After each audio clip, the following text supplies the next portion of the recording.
What up? Welcome to my Mendicant Core Guidelight EDH deck profile. This is a second commander that I'm covering from Aether Drift. Last week I said another one would be coming up. And here he is because I saw this card, and this card looks sick. Like, the card actually looks sick, but its ability looks sick. So, Mendicant is a 2-mana star 3. His power is equal to the amount of artifacts you control. And he also has Start Your Engine, so we get to use this new mechanic. And when he has max speed, whenever you cast an artifact spell, you may pay 1 colorless mana. If you do, you copy it. That's it, it's pretty simple. Now you think, copying artifacts, pretty good. What's the best way to do this? Just play aggro. Azorius, known aggro color. And if you're wondering, oh, but like, Goldmir's not an aggro card, you're right. But 2 Goldmirs is 2 power. Therefore, it's aggro. I call this Azorius Artifact aggro, because that's what it is. Also, according to Architect, it's estimated to be bracket 1 or 2. It's probably closer to 3, but they don't know that. This is a very interesting system. I'm interested to see how it goes. I don't think it'll go that well, though. Alright, let's go through the artifacts. I didn't sort anything, mainly because I was kind of lazy, but also because I went to categories, and I went, ugh, and then I went back to type. So, we got Arcane Signet. This card gets played in every commander deck. Shocker. Bind Thassa is a nice draw engine. The one thing I noticed when I was playing this deck was there wasn't enough draw. So I just started throwing draw cards in. Bind Thassa, pretty good one. It's also an artifact, which means you can copy it. Unfortunately, it's legendary, so legend rule applies and you'd have to get rid of one. Cloud Key can make your artifacts cost less. Commander Sphere is good because you kind of just get like 1 mana, make a mana draw card, which is a good card by itself. Yeah, I think the deck with the power of the commander kind of lets you run more mana artifacts that aren't inherently that good, just because you make a copy of it. So 4 mana, add 2 mana, draw 2, much better than 3 mana, add a mana, draw 1. Idol of Oblivion is there just because your commander makes a token every turn once you have max speed. Landing Grave is there for protection and haste business. Manifold Key can untap a creature and also can give a creature unblockable, which is nice for getting your speed up if everybody else is playing fast. Midnight Clock is there to refresh your hand once you've kind of gone through everything after you dumping your hand.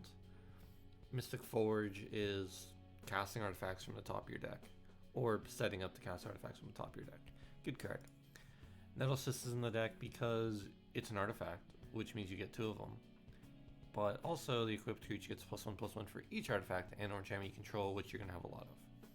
And you make 2 of these, and yeah, it's wild. Sculpting Steel is here just to copy whatever good artifact is on the board, because obviously you're only playing good artifacts. There's no reason to be playing bad artifacts, unless, I don't know, you want like a cool theme. Shorekai is in here mainly as a draw 2 trash 1 every turn. Yeah, no, this card, even without being able to crew 8 and being an 8/8, is just a very good card. Soul Ring is Soul Ring. Swiftfoot Boots is the same reason why you're running Lightning Greaves, they're just slightly worse. Unwinding Clock is a core artifact card, letting you untap all artifacts during each player's untap. If you have a lot of mana rocks, you make a lot of mana every turn. If you swing with all your creatures on your next opponent's upkeep, you untap them all. It's a good card. And Voltaic Key, untap target artifact, useful in the deck. And Whisper Silk, more kind of protection with Shroud and can't be blocked, which is nice. On to the creatures, which most of them are artifacts. There are some non-artifacts, but they work really, really well with the deck. There's also a lot of cards you could put in, but we'll get to that with the Rex later. So Alloy Mirror, this is just a 2/2 that it's a mana dork, but it's a 3 mana 2/2 mana dork, which isn't great. But for 1, you can make it also a 1 mana 2/2 mana dork. So Bronze Guardian, if this isn't the right one, other artifacts you control avoid 2, which is nice, and its power is equal to the number of artifacts you control, and it has double strike, which means it's kind of hard to block, especially with big power. Chief of the Foundry, artifact anthem card, makes everything +1/+1. Cyberdrive Awakener gives everything flying, and then when it enters, it can make all your non-creature artifacts into 4/4s, which can help you maybe steal a game later on if you have a lot of non-creature artifacts on board. Emery is in here, kind of as recursion, also kind of because the card's just super good when you're playing artifacts.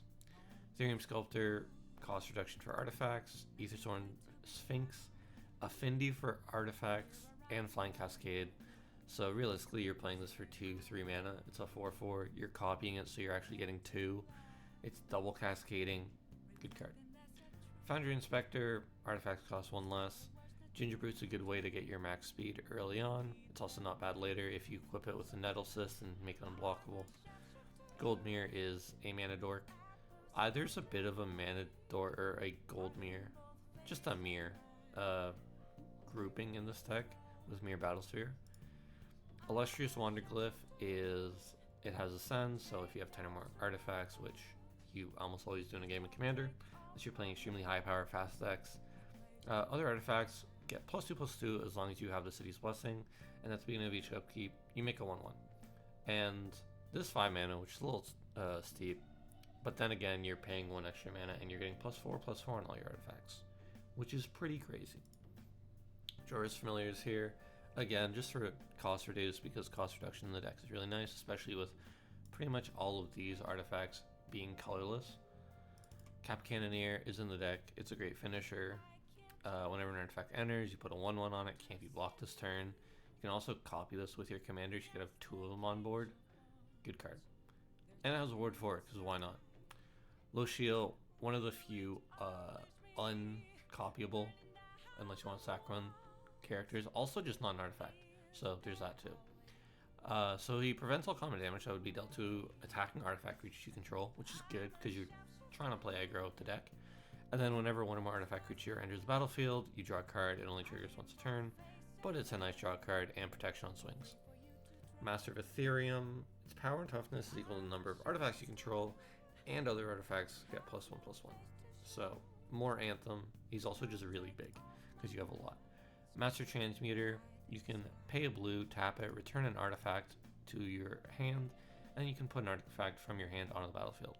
So obviously you're not casting the artifact from your hand onto the battlefield, so you don't get the copy with your commander, but you could, let's say, copy 2 Alloy Mirrors, return the real one to your hand, and then play with something else. So, good card. It has its uses. It can also be copied, which is interesting, because apparently it's an artifact creature, even though I can't really tell. Memory Guardian, hey, it's a new Aether Drift card. Affinity for artifacts, flying 3/4. Yeah, it's a 1 mana 3/4 with flying. That's a good card. Metalwork Colossus is 11, but not really. It costs X less, or X total converted mana value of non-creature artifacts you control. And he's just a big dude, he's just a guy. Mirror Battlesphere, when it enters, it makes 4 1/1s. And then whenever it attacks, you can tap X, untaps Mirror, like the other ones I put in the deck. And it gets +X/+0, and then deals X damage, where X is the amount of mirrors you tapped. So this, I don't know, it's a good late game finisher. You can copy this, you'll get 8 mirrors, and then you swing with one of them, you give it +8/+0, deal 8. Pretty cool card. Mirror Retriever, when it dies, return another target artifact card from your graveyard to your hands. Low recursion. Palladium Mirror. This card is kind of degenerate and goes infinite with like everything, but in this deck it's not doing that. In this deck it's a mana dork. It's Soul Ring on a creature. Sharding Sphinx. It has flying, and whenever an artifact you control deals combat to a player, you can make a 1/1 Thopter. So this is good for getting speed early on in the game. Once you already get 1, Thopters are pretty cool in general, and also your commander cares about the amount of artifacts on board, so having more is always a good thing. Shimmer Mirror lets your artifact spells be cast as though they had flash, which is nice. Gives you a lot of protection from people that are tapping it in blue and waiting for your turn to do something. Silver Mirror is similar to Gold Mirror, it's just a mana dork. Solemn Simulacrum, this bad boy will get you 2 lands instead of 1, and when both of them die, you'll draw 2 cards. Steel Overseer, you tap to put a 1/1 on all your artifact creatures, which is pretty much every creature in the deck, so it's a good card. Thought Monitor, 1 mana draw 2, 2 mana draw 4, even better. Unctus Grand Metatech, unfortunately can't copy this one, but it has other blue creatures have, when it gets tapped, you draw a card and discard a card. which is alright when you're getting flooded or when you need lands. But it also just has other artifacts get +1/+1. And you can make something blue, and then when you swing with it, it would get the draw discard, which is alright, but mainly it's for the +1/+1. Worm Coil is crazy. 7 mana, you make 2 of these guys. It's wild. On the artifacts, or enchantments, there's one. It's the Thopter Spy Network. You could put in more. I didn't want to commit too much to the whole Thopter theme. I wanted to commit to just casting a bunch of dudes and then making them big. But yeah, this is a really, really good card. You make Thopters every turn, and then whenever an artifact deals combat damage, you draw a card. It's everything you want in the deck. On the instance, everything here is some type of removal, either counterspell or actual removal. An offer you can't refuse, removal, or counterspell. Counterspell. Counterspell with affinity. Ooh. Also it exiles instead of putting to the grave, which is good against some black cards like Hogak. Counterspell, literally. Dispatch, this is affinity, or this is Metalcraft, Swords to the Plowshare. You tap a creature and then you exile it if you have 3 or more artifacts, which you almost always do. Dovin's Veto, counterspell. Destroy non-creature, typically just non-creature. You use this for like enchantments or something, if you don't negate them already, with a counterspell. Path to Exile's in the deck, because obviously Pongify is in the deck, and Swords to Plowshare is in the deck, because who doesn't love removal in their deck? Sorcery is kind of the same, it's mainly just removal. Austere Command. I do like this because you can kind of specify, and the deck runs a pretty low power curve, I believe. I don't know how to check that. Actually, I do know how to check that. If I go to power here, I think everything up until Unctus, everything up until here, vanilla wouldn't be hit by Austere Command, which is pretty wild because that's most of the creatures. But yeah, it does that. It can also just hit all enchantments, which is nice sometimes. Probably aren't doing destroy all artifacts though. Maybe not in this deck. Dusk Dawn, destroy all creatures with power 3 or greater. Again, you're in a lot of small dudes. And then Aftermath, return all creatures with power 2 or less from your graveyard to your hand. So unfortunately it's to the hand, not the battlefield. It's not Raise the Past or whatever that new Foundations card is that's not actually new. Farewell's in the deck because Farewell's a broken board wipe, probably the best one in the game. Thought Cast is draw 2 for 1. Time Wipe is bounce something to hand and then you destroy everything else, so you can bounce important artifact that you have on the field to your hand, then get rid of everything else. Recast your commander, replay with that artifact that you bounced to hand previously in the turn. It's a lot of mana to do, so that might be a little hard. But either way, it's a good board wipe. I actually don't think it gets played that much, but that's just because white has so much and blue has Sightgrift. And then Voyage Home. This is new Thoughtcast. It's draw 3 and gain 3 for a white and a blue instead. So it is kind of a better card. I mean, yeah, 5 instead of 4, but it's Affinity, who cares? So maybe board. These are cards that were in the deck that I took out for one reason or another. Crashing Drawbridge. You can make creatures have haste, which is useful, but I don't think it was that crazy in the deck. Cyberman Squadron. I think this card is actually really, really, really, really good.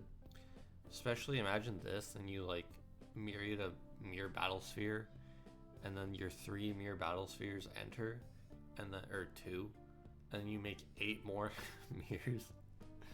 Pretty wild. Either way, it wasn't in the deck just because I don't think Myriad was that good in this deck. Desync is another board wipe, although it bounces the hand and it's not historic, which means commanders get around it, any legendary creature gets around it.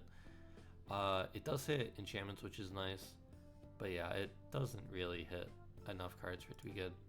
This is the +2/+2 Elish Norn.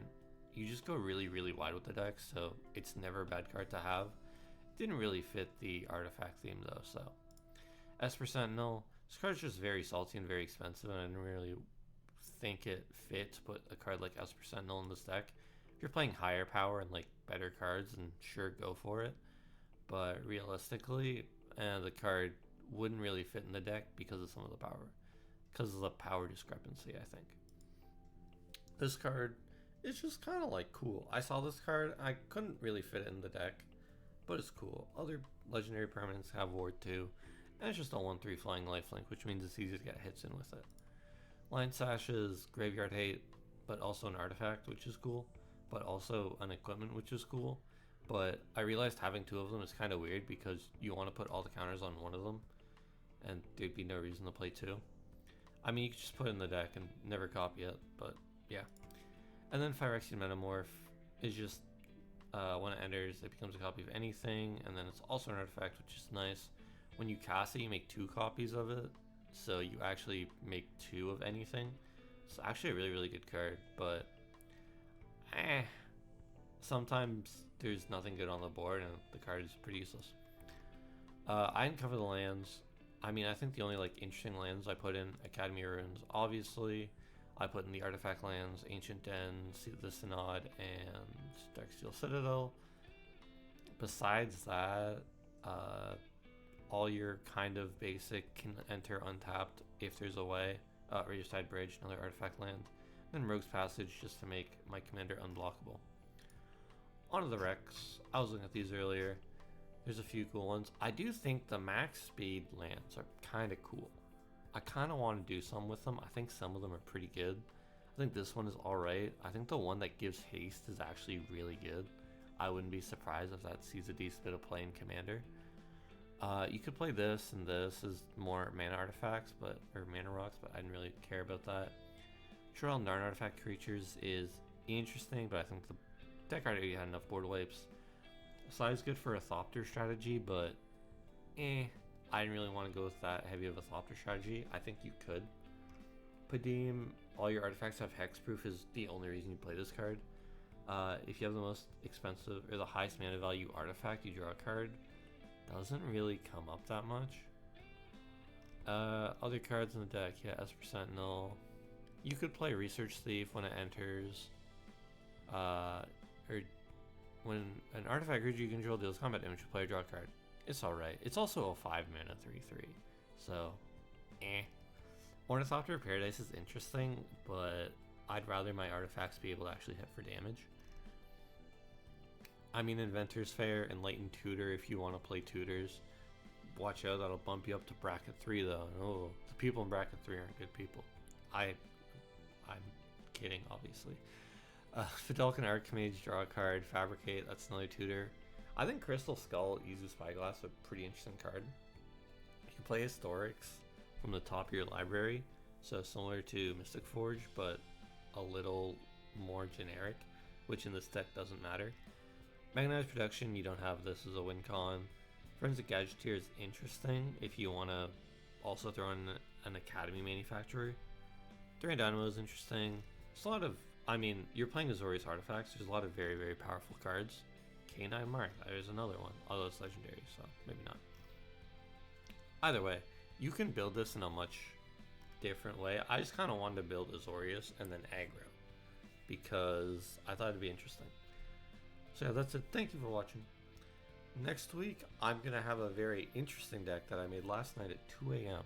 in a fever dream after looking at the deck building contest, which I've decided to start taking part in because I didn't realize it was a thing until now. Where you have to brew a 2-color Commander legal deck with a theme or strategy not usually seen in those colors. All I'm going to tell you is it's cruel. I hope you guys enjoy the unexpected next week with what I called my demon child in the write-up. Either way, thank you very much for watching. Hit like, hit subscribe. I'm a YouTuber. I'm not. See you later. Bye-bye.